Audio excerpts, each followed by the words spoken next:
अस्सलाम वालेकुम दोस्तों। आज हम डिस्कस करेंगे एंटीबायोटिक का एक क्लास है मैक्रोलाइड्स। बेसिकली मैक्रोलाइड्स जो हैं ये भी टाइप है एंटीबायोटिक का, जो ख़ास तौर पे हम यूज़ करते हैं लंग्स और चेस्ट के इन्फेक्शन को ट्रीट करने के लिए। और इसके अलावा जो है ये हम अल्टरनेट के तौर पे इस्तेमाल करते हैं जिन लोगों को मतलब पेनिसिलिन से एलर्जी होती है, तो या मतलब जो पेनिसिलिन रेजिस्टेंस स्ट्रेंस बैक्टीरिया होते हैं। ऐसे basically penicillin resistant strain bacteria वो बैक्टीरिया होते हैं जो मतलब अपने अंदर म्यूटेशन ला के पेनिसिलिन के अगेंस्ट मतलब कोई भी इफेक्ट नहीं दिखाते हैं। पेनिसिलिन उनको मतलब किल नहीं कर सकती, सही है। तो उस नतीजे में हम मैक्रोलाइड इस्तेमाल करते हैं। अब हमारे पास आ जाते हैं इसके जो मैक्रोलाइड के एग्जांपल में एरिथ्रोमाइसिन ड्रग आ जाती है, स्पायरोमाइसिन आ जाती है। ये बेसिकली क्या है, प्रोटोटाइप हैं, कॉपीज़ हैं। और इसके एक्शन की बात करें तो ये बैक्टीरियोस्टैटिक होता है और यहाँ बैक्टीरियोसिडल होता है। बैक्टीरियोस्टैटिक से मुराद कि मतलब बैक्टीरिया की जो रिप्लिकेशन होती है वो स्टॉप हो जाती है और नतीजे में क्या हो जाता है, बैक्टीरिया की डेथ हो जाती है। अब बैक्टीरियोस्टैटिक इफेक्ट कब दिखाता है, जब ये लो डोज में इस्तेमाल करते हैं। और बैक्टीरियोसिडल से मुराद डायरेक्ट किलिंग प्रोसेस। अच्छा, ये किलिंग कब करता है, जब हम इसको हाई डोज में यूज़ करते हैं। और इसके एक्शन ऑफ मैकेनिज्म की बात करें तो ये क्या करता है, सेल मेम्ब्रेन से बाइंड होता है और प्रोटीन के जो फंक्शंस हैं उनको चेंज करता है। ये 50S राइबोसोम के साथ अटैच होकर जो प्रोटीन की सिंथेसिस है उसको इनहिबिट करता है। और नतीजे में क्या होता है, मेटाबॉलिक एक्टिविटी सेल के अंदर, बैक्टीरियल सेल के अंदर परफॉर्म नहीं होती तो सेल डेथ कर जाता है। और यूजेस की बात करें तो ये ग्राम नेगेटिव और ग्राम पॉजिटिव दोनों के लिए मतलब इफ़ेक्टिव होता है। तो इसको हम बोल सकते हैं कि ये ब्रॉड स्पेक्ट्रम है। और ये स्किन इन्फेक्शन हो गए, चेस्ट इन्फेक्शन हो गए या एक्नी वुल्गेरिस इन्फेक्शंस हो गए, इनके लिए हम इस्तेमाल करते हैं।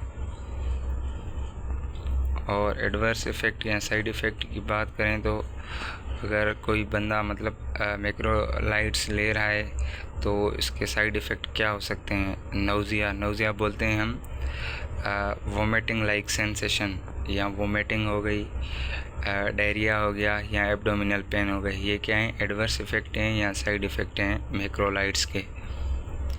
और कंट्राइंडिकेशन के से मुराद के मतलब किस टाइम हम ये यूज़ नहीं कर सकते।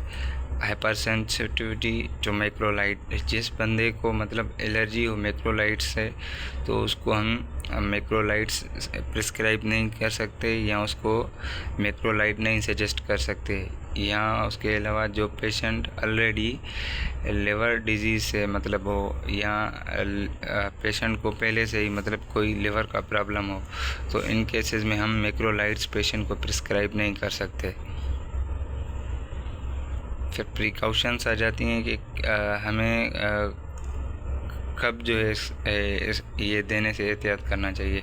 जैसे लैक्टेशन हो गई, मतलब प्रेगनेंसी या लैक्टेशन। प्रेगनेंसी मतलब प्रेग्नेंट वोमेन भी मैक्रोलाइड यूज़ नहीं कर सकती, और वो औरतें जो मतलब लैक्टेड हैं यानी बेबी को मिल्क देती हैं या मिल्क पिलाती हैं, तो वो औरतें भी मतलब मैक्रोलाइड यूज़ नहीं कर सकते। और नर्सिंग अलर्ट में आ जाता है कि टेट्रासाइक्लिन भी जो है मतलब बेसिकली एंटीबायोटिक है। ये हम डायरी प्रोडक्ट्स जैसे मिल्क या चीज़ हो गई या एंटासिड हो गए या लैक्सेटिव हो गए, तो इन प्रोडक्ट के साथ साथ जो आयरन कंटेनिंग मतलब प्रोडक्ट्स होते हैं तो उनके साथ हम टेट्रासाइक्लिन के कभी भी पेशेंट को नहीं देंगे। और अगर दे भी रहे हैं तो मतलब 2 आवर्स बिफोर या आफ्टर जो है इन चीज़ों के खाने के बाद सजेस्ट या प्रिस्क्राइब कर सकते हैं।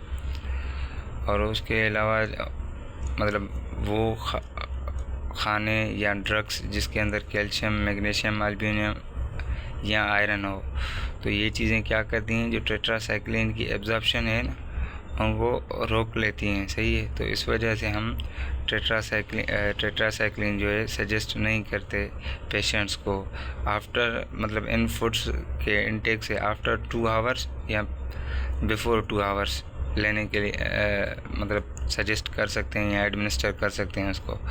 और उसके अलावा हम पेशेंट की फैमिली को किस तरह से एजुकेट कर सकते हैं, ये जो ड्रग्स हैं जो प्रिस्क्राइब की गई हैं फिजिशियन की तरफ से, तो वो उसी टाइम ही मतलब उनको क्या करे, ड्रग्स का यूज़ करे या मेडिसिन का यूज़ करे जो टाइम हेल्थ केयर प्रोवाइडर ने उसको मतलब प्रिस्क्राइब किया है, एडमिनिस्टर किया है।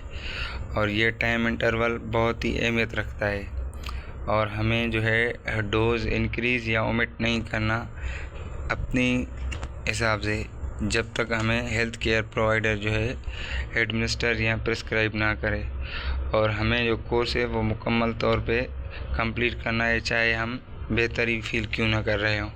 मतलब जो टाइम पीरियड है उसका जो कोर्स है वो कंप्लीट ही मतलब लेना चाहिए। जैसे फॉर एग्ज़ाम्पल हम टीबी की बात करें तो उसका कोर्स 6 मंथ का होता है। अगर हम मेडिसिन या मतलब कोई पेशेंट मेडिसिन ले रहा है, टीबी का पेशेंट, अगर दूसरे या तीसरे महीने में उसकी जो है टीबी की टेस्ट नेगेटिव आ जाती है तो वो वहीं पे नहीं छोड़ेगा इलाज को, वो 6 महीने का कोर्स कंप्लीट ही करेगा, सही है। बाकी आगे हमारा जो है दूसरा टॉपिक आ जाता है फ्लोरोक्विनोन, उसको बाद में डिस्कस करेंगे इंशाल्लाह।